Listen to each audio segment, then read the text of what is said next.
CM Revanth రెడ్డిపై DGP ఆఫీసులో BRS ఫిర్యాదు చేసింది. బీఆర్ఎస్ దిమ్మలు కూల్చాలన్న కామెంట్స్ పై చర్యలు తీసుకోవాలని కంప్లైంట్ ఇచ్చింది. రేవంత్ రెడ్డి శరీరం కాంగ్రెస్ది, ఆత్మ టీడీపీది అంటూ విమర్శించారు ఎమ్మెల్సీ దాసోజు శ్రవణ్.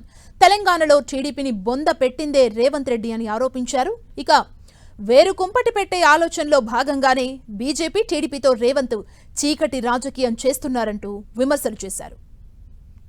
ఏ చట్టం అయితే అమలు చేస్తూ మీ ధర్మాన్ని పాటించి తలసాని శ్రీనివాస్ యాదవ్ గారికి కేసు పెడతారో కేవలం ముక్కలు అవుతారు అన్నందుకు.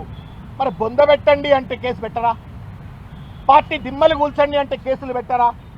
ఇదేం రాజ్యం ఇది?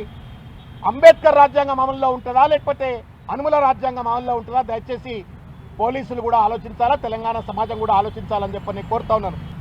తెలుగుదేశం పార్టీని తెలంగాణలో బొందబెట్టిందే నువ్వు రేవంత్ రెడ్డి. టీఆర్ఎస్ ప్రభుత్వాన్ని కూల్చడం కోసం కుట్రపూరితంగా నువ్వు ఎప్పుడైతే ఓటుకు నోటు కేసు నువ్వు ముందుకు పట్టుకొచ్చినావో, ఆ కుట్రలో చంద్రబాబు నాయుడు గారిని నువ్వు భాగస్వాములు చేసినావో, అప్పుడే తెలుగుదేశం పార్టీ విధ్వంసానికి బీజం పడ్డది రేవంత్ రెడ్డి.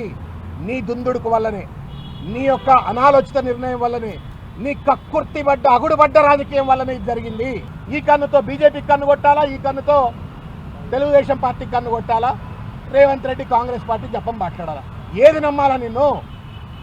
నువ్వు వేరే కుంపటి పెట్టుకోవడం కోసం కాంగ్రెస్ పార్టీ ఒకవేళ నిన్ను కనుక అధికారం నుండి తప్పించే పరిస్థితి ఏర్పడ్డట్టయితే అమరేందర్ సింగ్ పంజాబ్లో జరిగినట్టుగా తెలుగుదేశం మద్దతుతో బీజేపీ మద్దతుతో సొంత కుప్పటి పెట్టుకొని అటు కాంగ్రెస్ పార్టీకి కూడా ద్రోహం చేయడానికి సమాయత్తం అవుతూ మాట్లాడిన మాటలుగానే దీన్ని పరిగణలోకి తీసుకోవాల్సి వస్తుంది.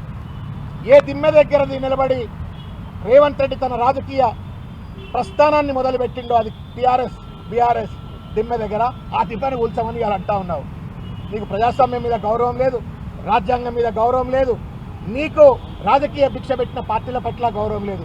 ఒక స్వార్థపూరిత మనస్తత్వంతో, విచ్చలవిడి దోపిడి విధానంతో ఇవాళ పరిపాలన కొనసాగిస్తూ, నీకు పరిపాలన చేతగాక, ఇచ్చిన వాగ్దానాలు అమలు చేయ చేతగాక ఇవాళ పూర్తిగా కూడా ఒక దుర్మార్గమైన వైఖరికి పాల్పడుతూ ఉన్నాము.